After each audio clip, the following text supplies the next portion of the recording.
자, 여러분 반갑습니다. 복돼지 주식 투자입니다.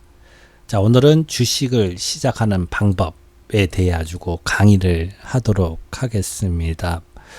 본 강의를 시작으로 이제 앞으로 이제 왕초보 강의부터 시작을 해가지고 뭐 초보자 그리고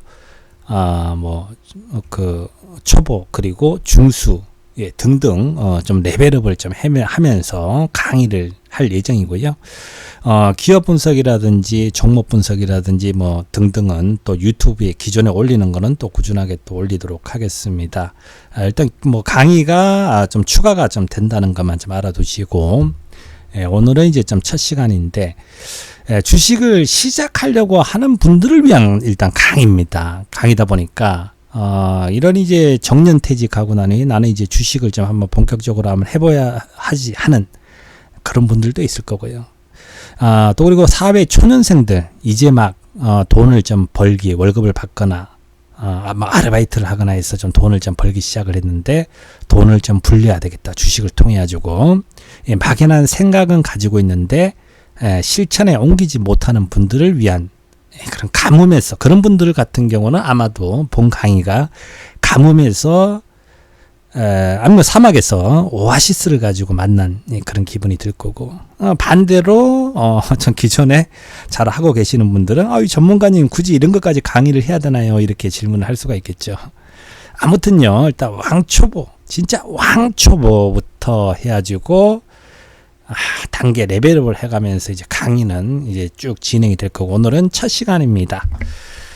자, 일단 뭐 개념부터 일단 먼저 알아야 되겠죠. 개념. 네. 일단 주식을 매매를 하려고 하면 증권사부터 선택을 해야 됩니다. 증권사부터 선택을 해야 되는데, 처음 시작하시는 분들은 이런 이야기를 해요. 특히 이제 정년퇴직 하시고 이제 연세가 좀 있는 분들은, 전문가님, 저는 자금이 큽니다. 예, 자금이 크기 때문에 대형 소형 증권사는 못해요. 조그만 증권사 해가지고 뭐 파산하면 어떻게 합니까? 무조건 대형 증권사, 수수료가 크더라도 무조건 대형 증권사를 선택을 하랍니다 라는 분들이 있거든요. 거기에 대한 이제 개념들을 가지고 일단 우리가 한번 살펴보도록 하겠습니다. 일단 은행은요, 은행이 파산할 경우가 있잖아요. 첫 번째로 은행 파산할 경우, 은행이 파산. 자, 은행이 파산을 합니다. 그죠? 실제적으로 IMF 때 실제적으로 파산을 했고, 최근에는 또 저축은행 같은 경우에 부도도 나고 파산을 합니다. 자, 그럴 경우에 5천만 원까지는 무조건 보장됩니다. 그죠? 1인당 5천만 원까지 보호가 됩니다. 자, 예금보험공사가 있죠. 예금보험공사를 통해서 보호가 됩니다. 보호가 되고 은행이 파산하면요. 근데 두 번째로 그럼 증권사가 파산이 되면 이거 5천만 원까지 저 보장 못 받는 거 아닙니까? 이렇게 질문하시는 분들이 있거든요. 근데 이게 은행하고 증권사하고 구조가 다릅니다. 증권 같은 경우는요, 증권을 가지고 여러분들이 매매를 하게 되면 여러분들이 매매한 종목은 증권사에서 보관을 하는 게 아니라 한국 예탁결제원 보관을 합니다. 보관을 하기 때문에 여러분들이 매매한 종목은요, 이렇게 뭐 금액이 뭐 5천만 원까지 이렇게 보장이 되는 게 아니라 전액 100% 보장이 가능합니다. 증권사에서는요, 수수료만 챙기는 구조예요. 여러분들이 사면 그 종목은 예탁결제원에서 보관을 하고, 증권사는 여러분들이 매매를 할 때 거기에 대한 중개 수수료를 얻는 그런 브로커리지 영업을 하고 있다고 보시면 되겠습니다.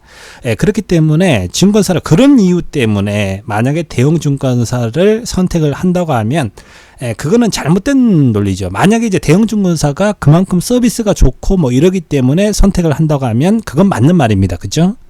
근데 그렇지 않고 단지 증권사가 파산했을 경우에 저는 이제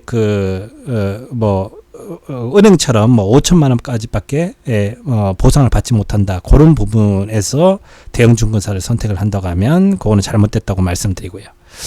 그런데 이게 있어요. 이거는 이제 매매한 종목이잖아요. 근데 증권사에서 여러분들이 이게 있습니다. 주식 예수금이라고 있습니다. 들어보셨나요? 주식 예수금. 자, 초보자분들을 위한 강의이기 때문에 아마 주식 예수금에 대한 개념도 일단 없을 겁니다. 그 뭐냐면 일단 매매한 종목 같은 경우는 여러분들이 매수를 하는 순간 한국 예탁 결제원으로 넘어가요. 그 종목이요. 매수를 하면 넘어가는데, 근데 매수를 하지 않고 이게 증권사에다 이제 돈을, 예를 들어서 내가 1,000만 원을 가지고 100만 원을 돈을 넣었다고 칩시다. 100만 원을 돈을 넣었는데 50만 원어치는 주식을 샀고, 그건 주식을 샀기 때문에 결제는 D 플러스 2일에 이제 결제가 되는 시스템인데, 어떻게 됐거나 예탁 결제원으로 주식이 넘어갔어요. 그런데 자, 50만 원은 주식을 사지 않았다. 그거는 이제 현금으로 가지고 있는 거죠. 내가 출금을 할 수가 있는데, 출금을 뭐 어디 출장 가거나 뭐 했는데 증권사는 부도나고 문을 닫아버렸다. 그러면 그 50만 원은 어떻게 되느냐? 그건데요. 그게 그 주식 예수금이라고 합니다. 그 예수금은 주식 예수금의 경우는 똑같이 이제 그 5천만 원까지 은행의 이제 예수금의 경우, 예수금의 경우만이라고 하겠습니다. 예수금의 경우만. 그러니까 내가 주식을 샀는 거는, 매수가 된 주식은 100% 전액 보상을 받는데, 그게 아니라 주식을 사지 못하고 현금으로 가지고 있는 경우들 있죠. 주식이 아니라 증권사는 파산을 했는데 현금으로 가지고 있는 경우, 뭐 그게 예를 들어서 뭐 1억이 넘는다. 1억이 넘는다고 하면 5천만 원밖에 보호를 못 받죠. 똑같이 은행 파산하는 것처럼 예금 보호 공사를 통해 가지고 똑같이 5천만 원 보호 받는다고 보시면 되고요. 그 주식 예수금. 자, 그러면 주식 예수금이 뭔지는 지금 설명을 해드렸죠. 주식 예수금이라고 하는 거는 매매 결제 대금으로 사용되지 않는 금액. 한마디로 현금을 이야기를 합니다. 그죠? 내가 돈 딱 넣으면, 예를 들어 100만 원을 넣으면 나 주식 예수금이라는 건 100만 원이고, 안 샀으면, 주식을 매수를 안 했으면, 그 다음 내가 1,000만 원을 넣었으면 1,000만 원이 나의 주식 예수금이 됩니다. 그런데 자, 주식을 가지고 매수하는 경우가 있고, 뭐 매도하는 게, 매수 매도 뭐 이렇게 하잖아요.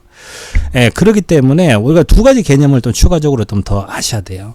주식 예수금뿐만 아니라 주식 증거금이라는 게 뭔지, 증거금이 뭔지, 그리고 주식 대용금이라는 게 뭔지. 자, 주식 증거금이라고 하는 거는요, 주식 증거를 종목들 보시면 증거금 뭐 20%, 증거금 30%, 나중에 또 설명드릴 건데 40% 아니면 증거금 100%. 증거금 100%라고 하는 거는 신용 자체가 안 되는 금액, 오로지 현금으로만 살 수 있는 현금 100%가 있어야지, 증거금을 아예 받지 않는 걸 100%라고 하고요. 증거금 예를 들어 가지고, 자 봅시다. 증거금 예를 들어서 40%짜리 종목, 그러니까 다 다릅니다. 20%짜리 종목도 있고 30%짜리 종목도 있고 40%짜리 종목도 있는데, 일단 증거금 40%짜리 종목이라고 치고요. 증거금 40%짜리에 뭐 A라는 종목을요, A 종목을 100만 원어치를 가지고 샀다고 칩시다. 100만 원어치 매수를 했다. 자, A라는 종목을 가지고 증거금 40%짜리를 가지고 100만 원짜리를 샀는데, 증거금 40%짜리. 그러면 이게 결제 시스템이 어떻게 되는가 하는 부분인데, 자, 100만 원을 가지고 내가 계좌에다가 100만 원을 넣어가지고요. 그게 그러면 이제 주식 예수금이 100만 원이 되는 거죠. 그 100만 원에서 내가 A라는 종목을 100만 원어치를 샀습니다. 근데 이 A 주식 증거금이 40%일 경우에는 결제 자체가요, 100만 원어치를 샀는데 결제가 40%, 100만 원에 40%. 40%만 결제가 되기 때문에, 40%면 40만 원이죠. 만 선결제, 선결제 되고요. 자, 그리고 나머지, 자, 60만 원은요. 자, 매수 한 날에 결제가 되는 게 아니라 D 플러스 2일 후에 결제가 된다. 자, 그러면요, 처음 하시는 분들은 좀 헷갈릴 수가 있기 때문에 D 플러스 2일이라고 하는 거는요, 예를 들면 내가 월요일에, 그러니까 월요일에 매수를 했다 칩시다. 월요일에 매수했다. 그러면 월요일에요, 100만 원씩 샀을 경우에 40만 원이 결제가 되고, 이거 화요일 D 플러스 1, 화요일, 수요일에 자 60만 원이 결제가 된다. 자, 이해하셨나요? 자, 요거를 이해를 일단 하셔야지. 일단은 요거는요, 여러분들이 현금을 인출을 하거나, 아니면 또 증거금 종목들을 가지고 매수를 하고 요런 흐름들을 가지고 주식을 오래 하시는 분들 같은 경우도 모르는 경우들이 되게 많습니다. 그러니까 여러분들은 어떻게됐거나 이제 처음에 저하고 이제 제가 이제 강의를 해드리는데 기본적인 개념부터 좀 확실하게 좀 잡고 가시고 이러면 남들 한 10년, 20년 한 걸 가지고 빠르게 좀 뒤늦게 지금 어떻게 보면 시작을 했지만 빠르게 따라잡을 수가 있습니다. 그죠? 자, 일단요. 내가 이제 월요일 날에 증거금 40%짜리를 가지고 100만 원어치를 샀는데 증거금 40%니까 그 증거금을 가지고요. 그 증거금이라고 하는 거는 그 보증금이라고 개념을 보시면 되거든요. 증거금이라고 하는 거는 보증금 개념. 보증금 개념이라고 보시면 되고, 40%를 가지고 하면, 이제, 이렇게 결제가 되고, 예를 들면, 이제, 월요일날 매수를 하면, 40만원은 월요일날 결제가 되고, 수요일날에 60만 결제가 됩니다. 그러면, 자, 반대로, 만약에 내가요, 이게 다음 주 한 주 정도 지나가지고, 월요일날에 매도를 했다. 100만원어치를 사가지고, 월요일날. 근데 그게 주가가 좀 오르거나 떨어질 수가 있겠죠. 그렇지만 이제 우리는, 그냥 가정이니까 그냥 그대로 100만원이라고 치고, 100만원을 가지고 그 다음 주 월요일날에 종가가 이제 100만원 그대로, 우리 샀던 가격 그대로 해서 매도를 했을 경우에 출금이 바로 될까요? 안 될까요? 출금이 그날에 안 됩니다. 출금 역시 마찬가지로, 개념을 잡아야 되니까요. 출금도 그래서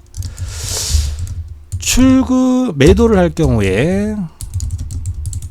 경우 바로 출금이 안 되고요. D 플러스 1에 출금이 가능합니다. 자, 그러니까 이제 월요일 날에 매도를 가지고 하게 되면 화요일, 수요일 날에 금액을, 현금을 가지고 여러분 결제가 이루어지기 때문에, 수요일 날에 그 현금을 여러분들이 다시 본인이 매도를 한 걸 가지고 예수금을 뽑을 수가 있습니다. 자, 그러면요, 대용금이라고 하는 거는 뭐냐면, 이거는 굳이 여러분들이, 저는 이제 신용이라든지 미술을 가지고 그렇게 추천드리지가 않아요. 근데 요 개념만 알아두시고, 대용금이라고 하는 거는, 여러분들이 가지고 있는 보유 주식, 이거는 한마디로 한마디로 담보율이라고 보시면 됩니다. 여러분들이 주식을 담보를 해가지고요. 한마디로 담보로 대출 받아가지고 주식을 또 살 수 있는 그런 개념. 그게 주식 대용금인데, 주식 대용금이라고 하는 거는 예를 들면 이제 그런 이제 여러분들이 가지고 있는 보유 주식. 자, 일단 저 글자가 잘 안 보이나요? 자. 주식 대용금이나 보유 주식 곱하기 전일. 그 주식은 계속 날마다 이제 가격이 오락가락 하니까요. 전일 종가 기준으로 해가지고, 여러분들이 그 증권사 설정마다 다른데요. 자, 증권사에서 70%에서 80% 정도로 잡는데, 요즘은 좀 보수적으로 해가지고요. 보통 이제 한 70% 정도로 잡습니다. 그러니까 자기가 매수한 금액의 전일 종가를 기준으로 해가지고, 70% 금액만큼은 한마디로 요걸 가지고 이제 담보로 활용을 해가지고요. 담보로 대출 받는 개념이죠. 일단은 개념으로 보시면 됩니다. 주식 대용금이라고 하는 거는 그러니까 자기가 가지고 있는, 그러니까 보유 주식 수에서 전일 종가를 가지고 곱하고 증권사에서 보통 이제 70에서 80%인데 70%로 기준 70% 정도로 기준을 잡아가지고요. 그 양만큼 주식을, 현금이 없어도 자기가 가지고 있는 주식으로 해가지고 주식 대용금을 이용을 해가지고 한마디로 신용 매수를 할 수 있다라고 보시면 되겠습니다. 자, 그리고요. 자, 일단 조금 좀 빠르게 좀 진행을 하도록 하겠습니다. 요런 일단 개념을 일차적으로 좀 알아놓고 난 후에, 자, 그러면요. 주식을 가지고 여러분들이 이제 처음 이제 시작하시는 분들 하려고 하면 이제 첫 번째 이제 증권사 선택이죠. 자, 증권사를 가지고 증권사를 선택을 해야 되는데, 간단합니다. 증권사를 선택하면 되는데, 이 증권사라고 하는 거는 이제 요즘에 이제 뭐라 할까요? 선택을 할 때 가장 중요한 게, 자, 앞서 이제 제가 강의에서 말씀드렸지만, 증권사가 우량하냐, 안 하냐, 그거는 뭐 크게, 여러분들한테는 크게 해당 사항이 없을 것 같고, 무엇보다도 일단 수수료 부분은 좀 민감한 부분이죠. 그러니까 증권사 수수료, 수수료가 저렴한 곳. 자, 요즘은 수수료가 0인 그런 0%인 증권사들도 많습니다. 워낙 이제 경쟁이 치열해가지고 5년간 뭐 수수료 무료, 전액 무료, 그리고 10년간 무료 하는 것도 많은데, 일단은 뭐 이건 이제 어디까지나 강의이기 때문에 뭐 어디 증권사를 이용하십시오 이건 아닙니다. 이런 내용은 아니고요. 여러분들도 요걸 증권사 수수료에 대한 개념을 여러분들이 파악을 하셔야 되는데, 여러분들이 그 주식을 가지고 매매를 하면요, 코스피라는 종목이 있고 코스닥이라는 종목이 있습니다. 자, 코스피 종목 같은 경우는 어떻게 여러분들이 매수를 하게 되면 세금 플러스 증권사 수수료인데요. 세금 같은 경우는 농특세가 0.15% 붙고요. 그리고 거래세가 0.15% 붙습니다. 그리고 거기에 이제 증권사 수수료가 붙습니다. 그래서 매수를 하는 순간에 여러분들이 아무것도 안 해도요, 바로 주가가 변동성이 없더라도 바로 마이너스가 되는 겁니다. 한마디로 손해보고 시작하는 게임이에요, 주식은요. 매수를 하는 순간에 코스피 같은 경우는 농특세 0.15%, 거래세 0.15%, 그리고 증권사 수수료, 보시면요, 보통 이제 증권사 수수료가 이제 과거에는 이제 0.015, 그리고 수수료 무료인 것도 있고, 이제 개인적으로 0.015를 가지고 0.15% 거래 수수료, 증권사 수수료를 가지고 한 그 정도만 돼도, 크게 금액은 크지가 않습니다. 큰 거는요, 세금이 큰 거지, 증권사 수수료는 그렇게 크지 않기 때문에, 예를 들어서 증권사 수수료가 0.1% 넘어가고 이러면, 그거는 여러분들이 한번 좀 고려를 좀 해봐야 되죠. 너무 많이 수수료를 부담을 하는 거고, 여기서 이제 증권사 수수료 같은 경우는, 지금 현재요, 0%에서 많게는 0.1% 정도, 진짜 많은 곳은 그 정도까지 있는데, 보통 통상적으로 0.015% 정도까지는 증권사도 먹고 살아야 되잖아요, 그죠? 0.015% 정도까지는 크게 해도 그런 증권사를 선택을 해도요, 증권사 수수료는 별로 0.01호는 크게 부담이 없다. 이게 거래사라든지 0.1% 넘고 이게 0.3%거든요, 합치면요. 이게 큰 거지. 증권사 수수료는 크게 부담이 없다. 그렇지만 간혹 가다가 너무 과도하게 부담되는 경우들은 여러분들이 한번 확인을 해보고 좀 조정을 좀 받기 바랍니다. 자, 무료인 것도 분명히 있다고 말씀드렸고요. 자, 코스닥 같은 경우는요, 어떤 식으로 구조가 되냐면, 코스닥은 농특세가 없습니다. 농특세가 없음. 그리고 대신요, 거래세가 똑같습니다. 농특세는 없지만 거래세가 0.15%,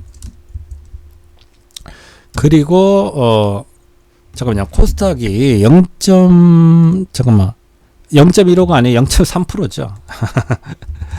잠깐만요, 0.3%. 그리고 증권사 수수료, 수수료는 똑같이, 증권사 수수료는 0.0에서 이제 0%인 것도 있고 이렇다는 거죠. 그러니까 농특세는 없는 대신에 거래세가 0, 똑같습니다. 코스피도 0.3%, 코스닥도 0.3%인데 지금 6월 1일부터 이제 정부에서 수수료를 0.05%를 가지고 인하 예정입니다. 이거는 이제 인하 예정인데요. 요거는 이제 많이 정부에서 이제 이게 지금 된다고, 예정대로 된다고 하면, 지금 현재 거래세에서 0.05%를 가지고 하게 되면, 이제 코스닥 같은 경우는 0.25가 되겠죠. 만약에 수정이 된다고 하면 이게 수정 시는요, 인하 시 0.25%가 되겠고, 이게 여기가 이제 코스피 같은 경우도 이날시 0.25% 이렇게 된다고 보시면 되겠습니다. 자, 일단요, 뭐 이렇게 해가지고 증권사를 선택을 하고 난 후에 증권사는 이제 그래서 스스로가 가급적으로 이왕이면 좀 저렴한 곳, 이왕이면 저렴한 곳, 스스로 0.01%까지는 뭐 그런 대로 큰 부담이 없는 가격이고, 좀 너무 셀 경우에는 잘 선택해가지고 하시면 되고, 일단 증권사 일단 먼저 선택을 하고 난 후에, 그 다음에 이제 증권 계좌를 가지고 개설하면 됩니다. 자, 일단 좀 내리고요. 자, 증권 계좌를 개설을 하면 되는데, 요거는, 자, 일단 예를 좀 들어드릴까요? 자, 증권 계좌를 개설하면 되는데, 한번 일단은 키움증권 예를 가지고 한번 들어보겠습니다. 자, 일단 키움증권을 가지고 일단 검색을 하고요. 키움증권을 검색하고, 일단 키움증권에 한번 들어가 보겠습니다.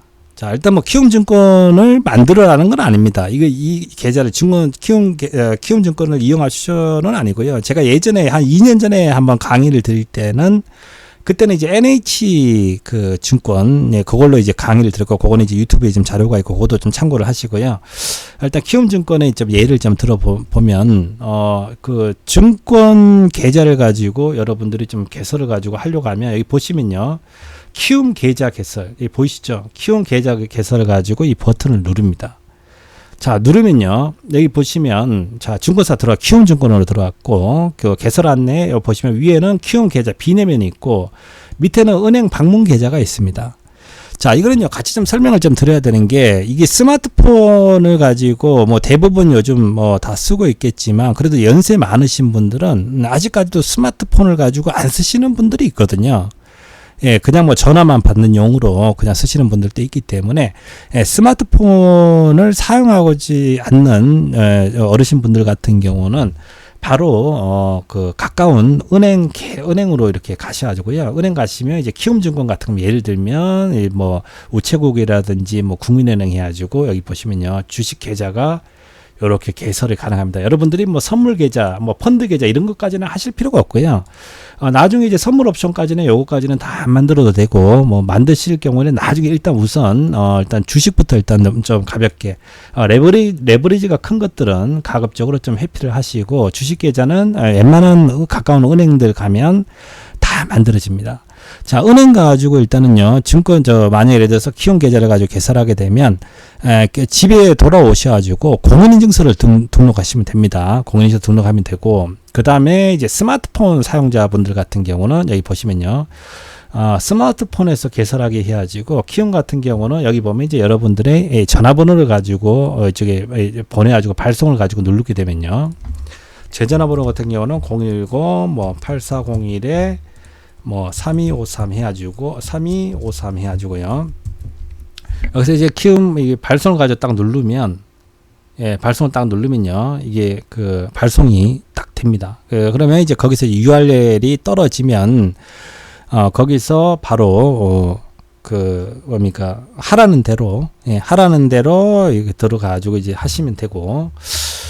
그리고요, 여기 보시면 다음에 이제 HTS가 있습니다. 개설하는 방법이 있고요. 그리고 여기 보시면 다운로드가 있거든요. 요거는 이제 글로벌 같은 경우는 요거는 해외 쪽이기 때문에, 요거는 이제 하실 필요가 없고, 일단 우선은요, 일단 영어문 포를 가지고 요거를 클릭을 하시고, 잠깐 클릭 한번 해보겠습니다. 여기 보시면요, 영어문 포를 가지고 클릭을 하고 난 후에, 자, 이게 제가 지금 이제 하면 이제 보시면요, 이렇게 바로 그냥 지금 이렇게 돼 있네요. 여기 보시면 이제 바로 여기 뜨면 여기 실행 누르셔가지고, 저는 설치가 다 돼 있기 때문에 굳이 할 필요가 없는데요. 여기 실행 누르셔가지고 설치를 하시면 이렇게 뜰 겁니다. 설치를 하시면 이렇게 해가지고 뜰 수가 있을 거고요. 이렇게요. 자, 일단요. 자, 일단 증권계좌 개설에 대한 부분들을 좀 설명을 드렸는데, 일단 우리가 좀 정리를 좀 해보면요, 일단 비대면 계좌 개설이 일단 편리합니다. 그죠? 뭐 방문할 필요도 없이 그냥 스마트폰으로 한 몇 분이면 그냥 만들 수가 있으니까, 스마트폰 사용자, 그죠? 그리고 스마트폰 사용자가 아닐 경우에, 은행 또는 이제 또는요, 증권사를 방문하셔가지고 계좌 개설하시면 됩니다. 자, 뭐 하면 뭐 한 5분 정도면 뭐 요즘 금방 만들기 때문에 만들면 근데 단 만들고 난 후에 이제 은행에서 이제 만들고 난 후에 예, 집에 오셔서 공인인증서를 등록해야 됩니다. 그죠? 자, 공인인증서를 등록을 해야 되고, 여러분들이 여기서 또 하나의 또 개념 하나 알아야 들어갈 게, 일단 완전히 왕초보들을 위한 강의이기 때문에, 일단 개념 부분을 하나 좀 넣고 들어가면, 일단은 그 은행 계좌가 있습니다. 그죠? 은행 계좌. 그리고 증권 계좌가 있습니다. 자, 똑같습니다. 은행 계좌 같은 경우도 돈을 가지고, 우리가 입출금을 가지고 할 수 있죠.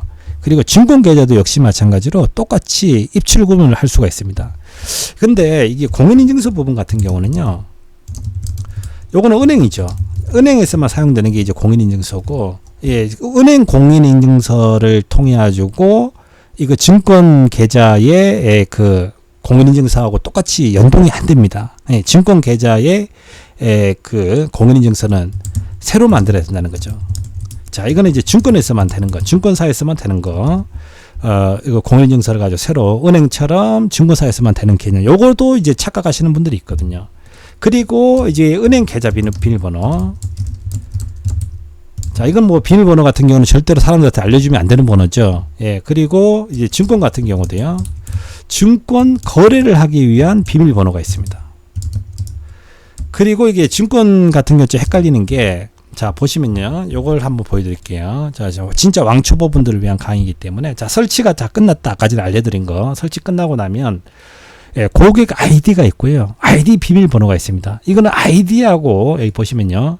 고객 여러분들의 이 아이디, 예, 키움의 아이디가 없는 분들은, 지금 회원 가입해가지고요. 회원 가입을 해가지고, 아이디를 만드시면 되고, 그리고 공인인증서가 없는 분들은 자, 공인인증서를 가지고 이쪽에 클릭을 해가지고 인증센터에 만드시면 됩니다. 자, 고객 아이디를 가지고 회원 가입해가지고 아이디 만들면서 그 아이디 비밀번호가 여기 들어가는 거고요. 자, 여기는 이제 공인인증서 비밀번호, 공인인증센터를 통해 가지고 이 비밀번호를 만들어 가지고 이제 접속하시면 되는 겁니다. 자, 이렇게 해가지고요. 자, 접속하시면 되는데, 자, 요거를 해가지고, 자, 접속했다고 칩시다. 요걸 가지고, 뭐, 여러분들이 아이디, 비밀번호, 그리고 공인인증서까지 다 등록을 마치고, 자, 키움을 접속을 하게 되면, 여러분들이 처음 설치했기 때문에 아무것도 없을 겁니다. 그죠? 아무것도 없을 거고, 제일 먼저 해야 될 거는, 네, 여기 보시면요. 제일 먼저 해야 될 거는, 증권 거래 비밀번호를 뭐 매번 거래할 때마다 집어넣으면 너무 번거롭기 때문에 한번 설정을 한번 해줘야 되고요. 요거를 설정하는 방법은요. 기능에 보시면 둘, 넷, 다섯 번째에 계좌 비밀번호 관리가 있습니다. 계좌 비밀번호 관리를 클릭을 한 후에 이쪽에다 비밀번호를 집어넣고 난 후에 확인을 눌러주시면 되겠습니다. 확인을 눌러주시면 이제 다음 접속할 때부터는 따로 거래 비밀번호를 매번 입력하지 않아도 되는 부분입니다. 자, 마무리를 한번 해보도록 하겠습니다. 은행 계좌 비밀번호가 증권번호, 그리고 공인인증서하고 은행하고 증권하고는 엄연히 다른 거고요.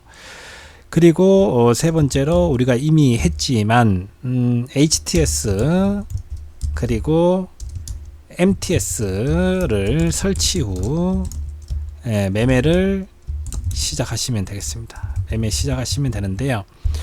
HTS 같은 경우는 이제 PC로 홈 트레이딩 시스템 PC로 매매를 하시는 거고, MTS 같은 경우는 스마트폰 쓰시는 분들 MTS 설치하고 난 후에 매매를 하시면 되겠습니다. 자, 일단 여기서 이제 연결되는 이제 다음 강좌 같은 경우는 제가 특별하게 할 필요가 없을 것 같거든요. 여기 보시면요. 밑으로 저희 복돼지 주식 투자, 주식 강의를 보시면, HTS 강좌 해가지고, 여기는 이제 1강으로 됐는데, 이거 좀 수정을 좀 해야 되나, 하는 상황인데요. 요게 지금 이제 2강이 되겠죠. 이게 2강이 될 건데, 여기서는 이제 여기 한번 들어가 보시면 설명이 다 돼 있습니다. 조금 이제 좀 보면 이제 처음부터 해가지고 HTS가 설치가 되고 난 후에 이 현재가부터 해가지고 매매하는 방법, 매수하는 방법, 매도하는 방법, 그리고 보통가, 시장가, 조건부, 지정가 등 설명이 돼 있고, 여기서 이제 설명이 빠진 분들 같은 경우는 추가적으로 업데이트를 계속 해나갈 예정이고요. 여러분들이 좀 보시기 위해 가지고는 뭐 그냥 지나칠 수가 있으니까 구독하기를 눌러 놓으시면 알람이 갈 겁니다. 구독하기를 눌러 주시고, 일단 지금 오늘은 1강을 했고요. 오늘은 1강을 했고, 이제 2강 같은 경우는 요거를 2강으로 하시고요. HTS에 대한 설명들이 있으니까 여기에 빠진 내용을 3강, 뭐 4강식으로 해가지고 꾸준하게 업데이트를 해 나갈 겁니다. 그리고 종목 분석이라든지 기존에 해왔던 것들은 꾸준하게 또 더 업데이트를 해가지고 할 예정이니까 그런 부분들도 많은 기대를 해주시기 바랍니다. 자, 오늘은 여기서 마치도록 하겠습니다. 여러분들 성공 투자하십시오. 감사합니다.